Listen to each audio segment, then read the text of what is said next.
Showcase, and the topic would be harnessing drone technology to future wars. And for that, I would like to call Lieutenant Colonel Narendra Tripathi, veteran army officer. So give it up for him, everyone.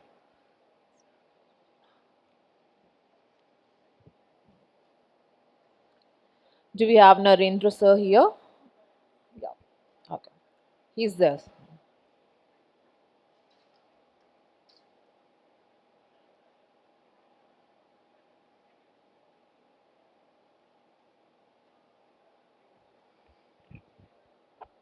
I'm audible.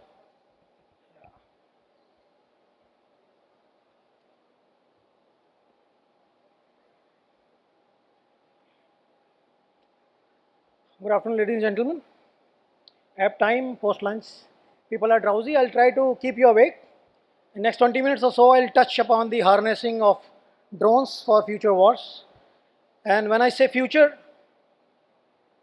do we think that future is actually going to come? No, it is actually already here.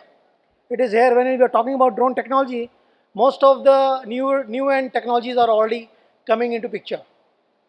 Just to before I start and before many people join me, I'll just run through a small video to give you a glimpse that what I'm talking about. Oh, there is no audio. There is a very fantastic audio also. This is a cargo drone of Turkey's STM Technologies.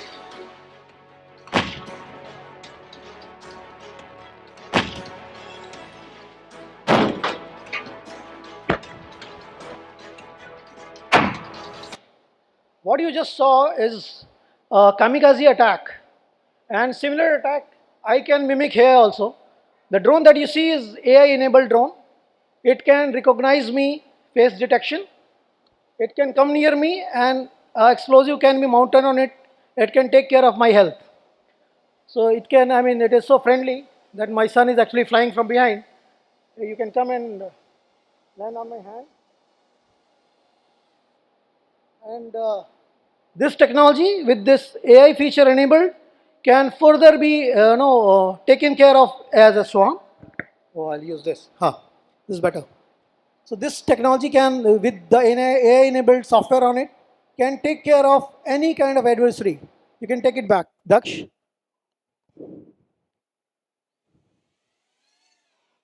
So it is as simple as that. Now I'll move on with my presentation, and I think that I've made it adequate, interesting for everyone.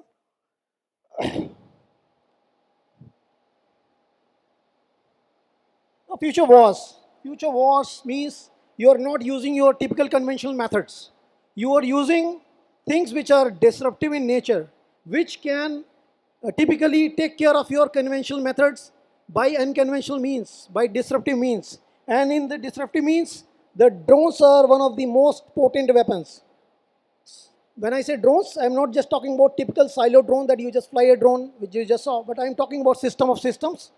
Drone, drone as a force, drone with anti-drone systems, AI-enabled drones, and what I'm talking actually, we are getting a glimpse of the same in the ongoing conflicts worldwide, be it Azerbaijan, Armenia conflict, or the Ukraine-Russia war, or subsequent other, I mean, Israel, Hamas also.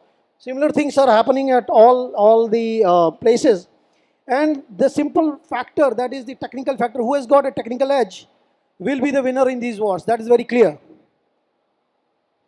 I'll just touch upon, before I further go, the evolution of these drones. People talked about when the drones started. To my understanding, when I researched a little, the first drone actually came somewhere around 1914. 1914, a drone was there on Earth almost 100 years, 110 years back. So this drone was called aerial torpedo, and the famous World War I killing which happened in London, this was the culprit. This drone, which actually is very simple, it has got radio communication, radio control, to just take it off. On a track and wheel mechanism, it will take off. There will be only that much fuel that it will go to a particular spot and drop, and the explosive loaded on it will explode and take care of the things. So that is where the drone technology, actually in a way, it was the first of the kamikaze that started. And then, of course, there were some developments in the World War II. Sorry.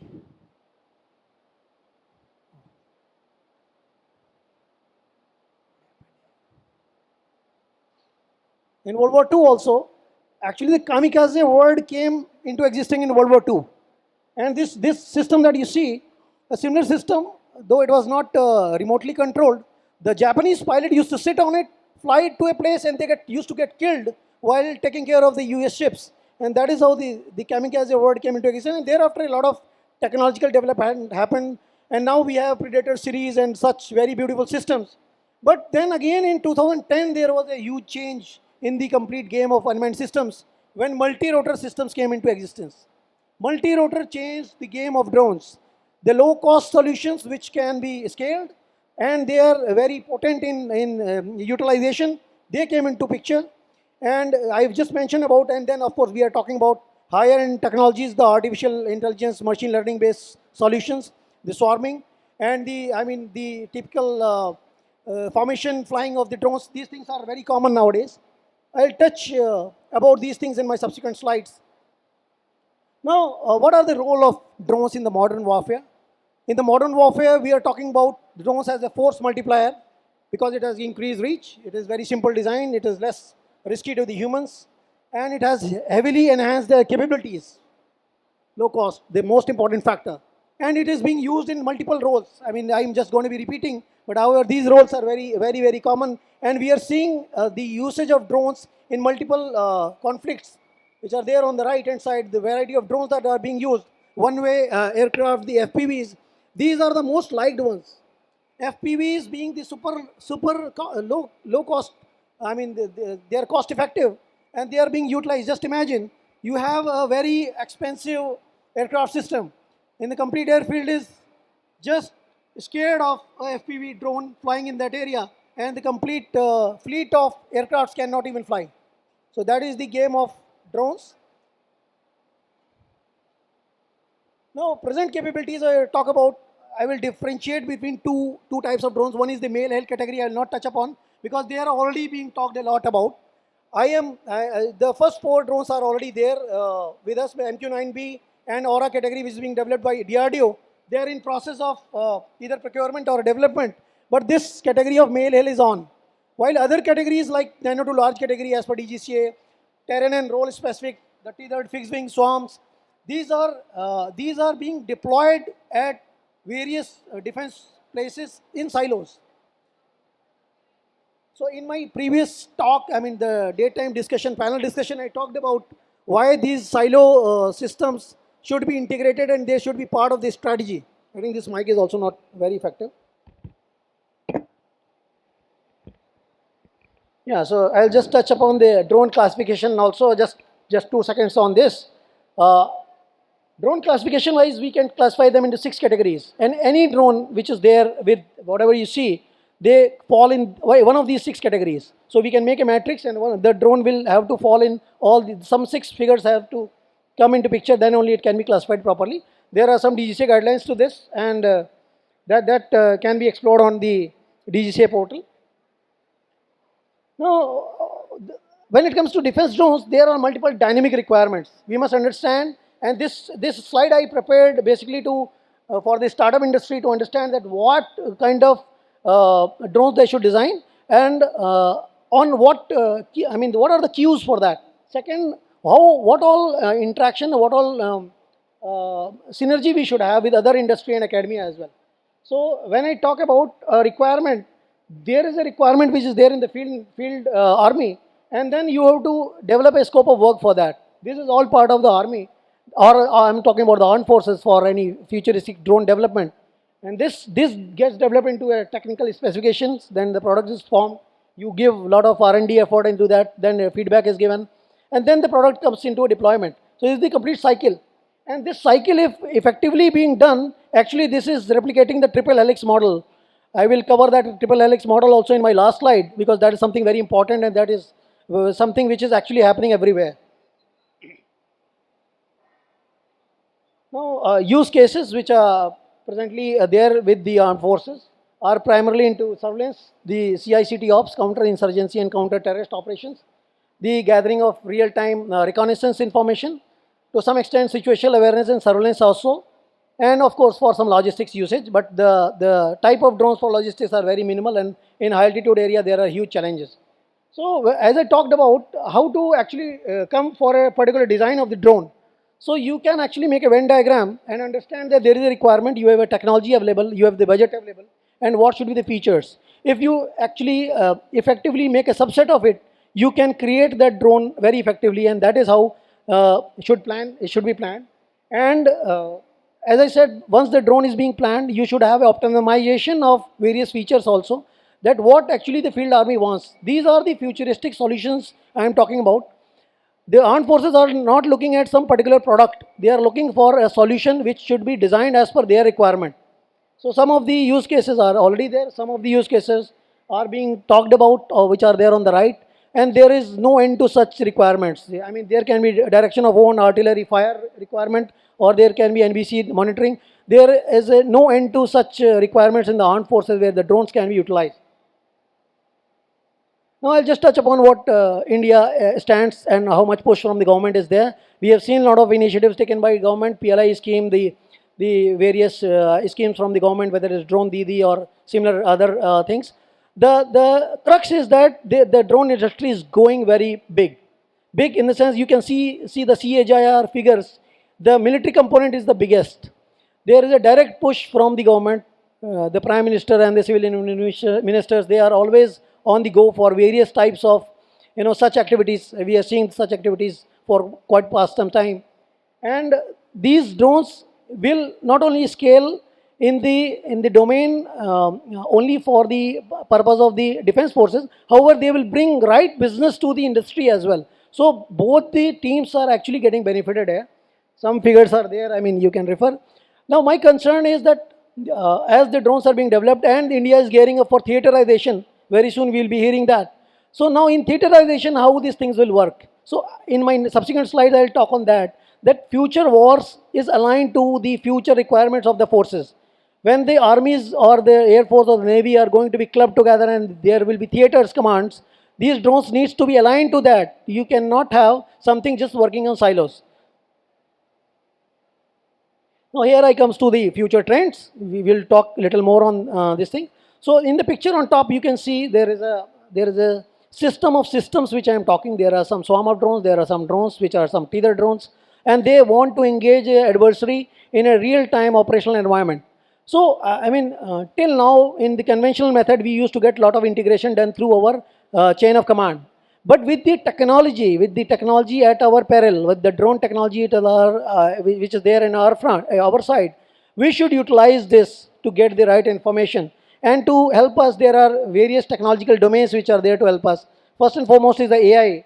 And now AI, of course, there is a lot of precision, there is a lot of data, there is a lot of machine learning involved. So I have a separate slide for that. I'll be talking about swarms thereafter. The integration of 5G, this is something which is interesting. The wireless power transfer, this is again a very interesting protocol. The man and unmanned teaming, and the stealth technologies. These are the verticals in which the future wars, the future drones will align themselves, and then only they will be able to, I mean, having the technical edge, as I said, the person or the team which has got the better technical edge, they will win the war. Now I'm just talking about the swarms. So swarm is a very nice term. Swarm, I mean, most of the elite class here already knows about what a swarm is. Swarm basically refers to a bundle of or a group of birds who are flying. Now they fly together and they are always in sync. But what is the best part of birds? They never collide with each other, and but still they remain very cohesive. So that defines the swarm. And there should be a redundancy. So basically, the swarm has got three features. First is the flocking, the second is schooling, and third is the foraging. The schooling is the flocking is that all the birds, they take off together. It's not like that one by one they are going up. They take off together. They make a group, that's called schooling. They move to a place and then they forage, like the birds forage for food. Similarly, the swarm of drones forage for their targets. So say there are 10 drones foraging in an area looking for some particular target, and because of the enemy activity, out of 10 drones, 7 drones are killed or they are negotiated. The balance 3 will be still be doing the job. So that is the mesh network, that is the shared intelligence they have, and that is how that they will perform the task assigned to it till the time the last drone is there. Now just to give you a little word on it, you see the three verticals. One is the centralized centralized swarming, the second is decentralized, and third is this decentralized fully autonomous. Now we are at the stage where we have achieved decentralized non-autonomous. That is, the drones are able to talk to each other. However, there is a back-end control where the person who is the controller, the user, is still able to control the swarm. But in a complete autonomous, you can just give a button of go, all the drones will fly to a particular area on its own, taking decision on its own. That is yet to be achieved. And of course, there are multiple usage, but generally people feel that the drones which are we see in the drone demos, where there is a array of drones which are making some shapes and lights and all. So those drone shows are actually not termed as swarm. They are not intelligent enough. They are mostly they are pinpointed pixels in air where the particular light is switching on and off at particular time. So there is a difference between the swarm and the, I mean, I can call it rule-based drone show. And the photograph that you see, actually, these are one of my project I did with the army. When I was in the army, the first swarm of drones. So here you can see the foraging of the birds that they scanned a particular area. There were a set of 10 drones and they did the foraging. And on the right, you see it was a demonstration done in the Army Day Parade in 2021 for the same product that I developed. And that there you can see the kamikaze attack done by the drones in actuals. The video is still available on internet. So this is the advantage of having a swarm of drone technology.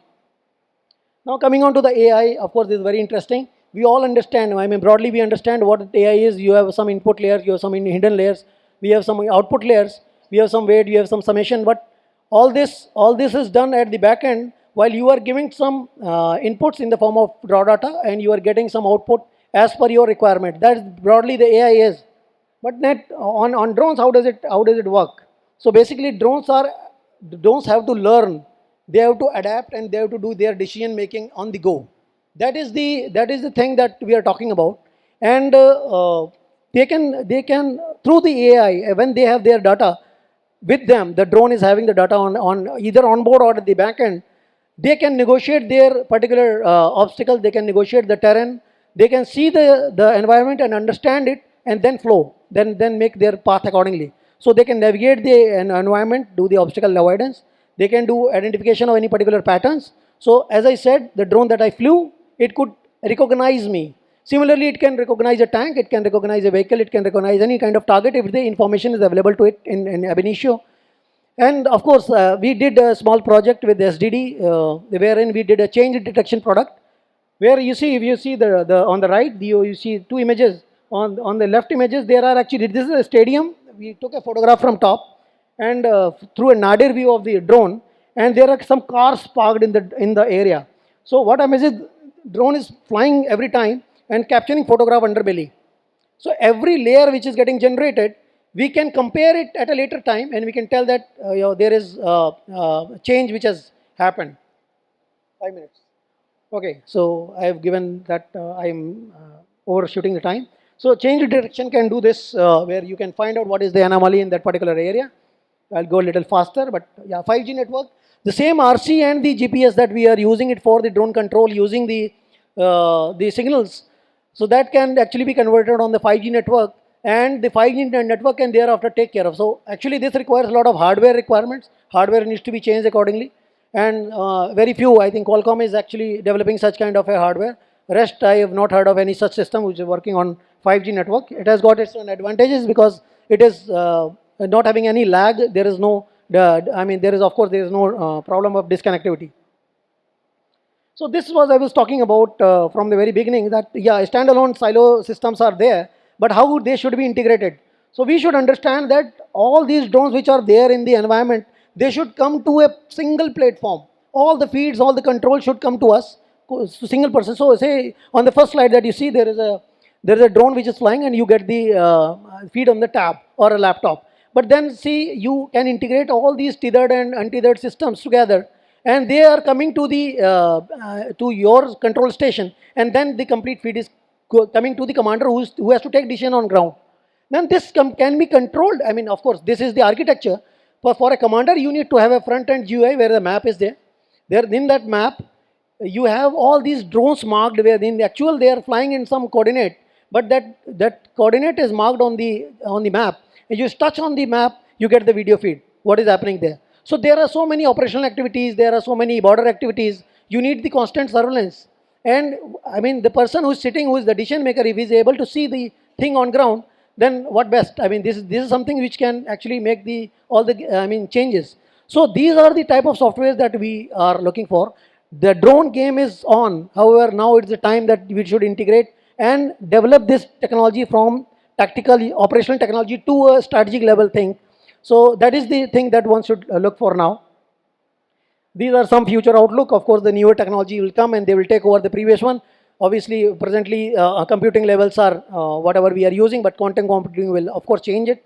And similarly, other aspects of technology. So I will not touch much on this. This is the last slide, so I'll get 1 minute here. So this is something I have prepared for understanding of the startups. See, this is the thing about triple helix model that I was talking about. Triple helix primarily is the model which was in 1945. It was implemented in US, where the government, the academia, and the industry came together and they created forums to address the challenges of the defense forces and the governance. Now, similar things are happening here in India as well. However, the term is different. We are calling it interfaces or synergy. However, the concept is the same. You see, there are advantages of each sector. Like armed forces have their own advantages, the academy has advantages, and the industry has their advantages. How these respective sectors can, the intersection can lead to a better future of these futuristic technologies. That is what I meant to discuss when I was showing this slide. And with this, I come to the end of my presentation. If there is anything I can, answer, I can. Please. Thank you so much, sir. Thank you.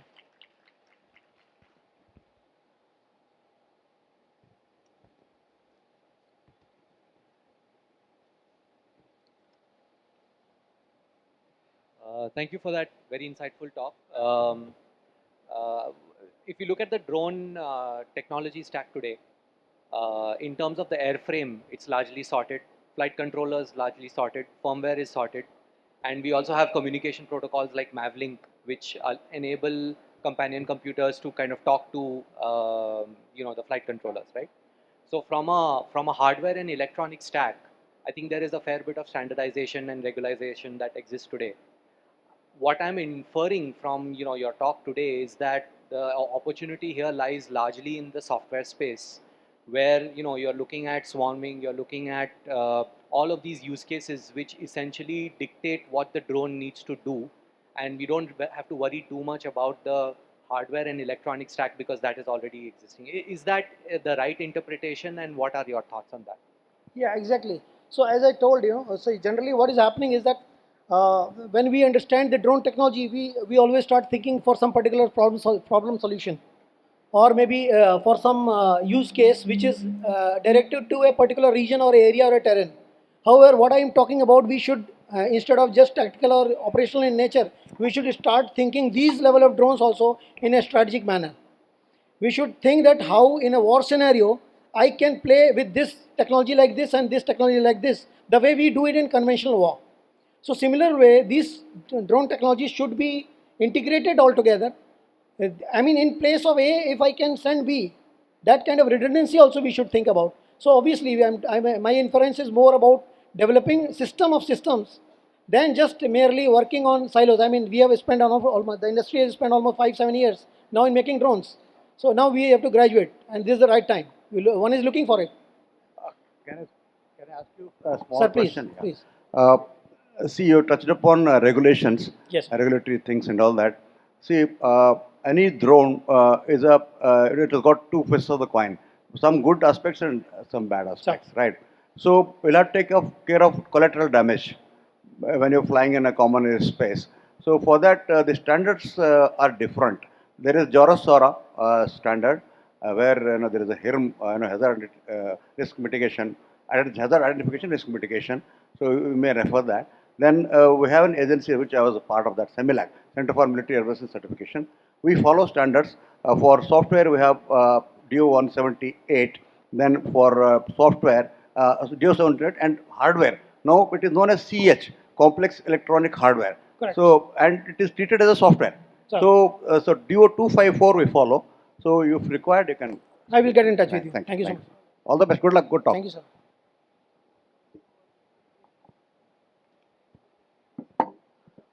Okay, I think there is no question. Thank you so much, gentlemen and ladies. Thank you so much.